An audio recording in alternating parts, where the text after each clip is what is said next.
Hello friends, अस्सलाम वालेकुम and welcome to reality stories. दोस्तों, 1999 में इंडिया में एक आदमी रेलवे स्टेशन पर खड़ा 2 टिकट्स खरीद रहा था, लेकिन अचानक इसकी टिकट देने वाले क्लर्क से लड़ाई होना शुरू हो गई। ये आदमी उस वक्त नहीं जानता था कि ये लड़ाई अगले 22 साल तक अदालत में चलेगी। ये कहानी इसी अनोखे केस के ऊपर है। दोस्तों, इस आदमी का नाम तुंगनाथ चतुर्वेदी है। ये एक वकील है। 1999 में ये इंडिया की स्टेट उत्तर प्रदेश के एक railway station Mathura cantonment railway station पर मौजूद था। इसने यहाँ से एक शहर मुरादाबाद जाना था। तुंगनाथ ने 2 टिकट्स खरीद ली। इन 2 टिकट्स की कीमत 70 रुपए थी, यानी एक टिकट 35 रुपए का था। 1999 में ये इतनी भी छोट की रकम नहीं थी। बहरहाल तुंगनाथ ने रेलवे क्लर्क को 100 रुपए दिए। असूलन इसको 30 रुपए वापस मिलने चाहिए थे, लेकिन दोस्तों ऐसा नहीं हुआ। रेलवे क्लर्क ने तुंगनाथ को 30 रुपए के बजाय सिर्फ 10 रुपए ही वापस किए और इसको कहा कि 2 टिकट्स 90 रुपए की हैं। तुंगनाथ ने रेलवे क्लर्क को कहा कि इन टिकट्स की कीमत 70 रुपए बनती है, लेकिन क्लर्क ने इसकी बात मानने से इनकार कर दिया। दोस्तों, उस दौर में टिकट्स वगैरह खरीदने का निजाम ऐसा ही होता था। तुंगनाथ ने रेलवे क्लर्क से काफी बहस की, लेकिन इसका कोई फायदा नहीं हुआ और तुंगनाथ को इसके 20 रुपए वापस नहीं मिले।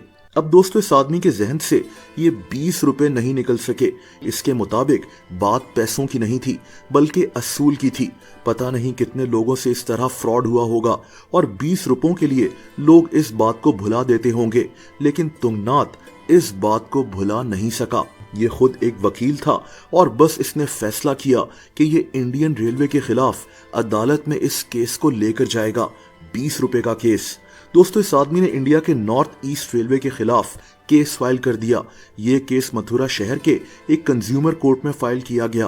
कंज्यूमर कोर्ट उस अदालत को कहते हैं जहां कोई भी आदमी किसी ऐसे इदारे या इंसान के खिलाफ केस फाइल कर सकता है जिससे इसने कोई चीज खरीदी हो या सर्विस ली हो और उस इदारे या इंसान ने वो चीज या सर्विस ठीक से ना दी हो।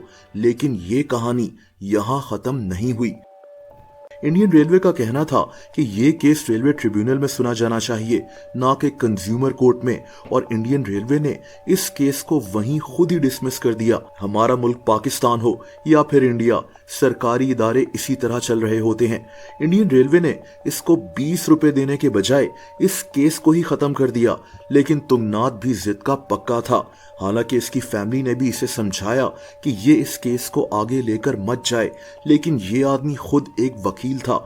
इसको वकील की फी तो देनी होती नहीं थी और बस ये भी इस केस के पीछे लगा रहा। दोस्तों, अगले 21 साल तक ये आदमी 100 से ज्यादा दफा अदालत में इस केस के लिए पेश हुआ। कई दफा तो जज लंबी छुट्टियों पर ही गए हुए होते थे और यूं देखते ही देखते 21 साल गुजर गए। इंडियन रेलवे भी इसको 20 रुपए वापस करने के बजाय 21 साल तक इस केस को लड़ता रहा और फिर साल आया 2021 का। दोस्तों, 2021 में इंडिया की सुप्रीम कोर्ट के एक फैसले के तहत ये बात साबित हो गई कि तुंगनाथ इस केस को अब कंज्यूमर कोर्ट में लेकर जा सकता है। अगले 1 साल तक तुंगनाथ इंडियन रेलवे के खिलाफ ये केस अब कंज्यूमर कोर्ट में लड़ता रहा और फाइनली अगस्त 2022 में इंडिया की कंज्यूमर कोर्ट ने फैसला किया कि तुंगनाथ सही था। इसको इसके 20 रुपए वापस नहीं किए गए थे। अदालत ने फैसला किया कि इंडियन रेलवे अब इसको 15,000 रुपए वापस करेगा, लेकिन तुंगनाथ का कहना था कि इसे पैसों में दिलचस्पी नहीं है। ये 22 साल से सिर्फ अपने हक के लिए लड़ रहा था।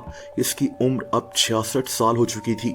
20 रुपए के इस केस की कहानी इंडिया में काफी मशहूर हुई थी। दोस्तों, अगर आप मुझे इंस्टाग्राम पर भी फॉलो करना चाहें तो उसका लिंक नीचे मौजूद है।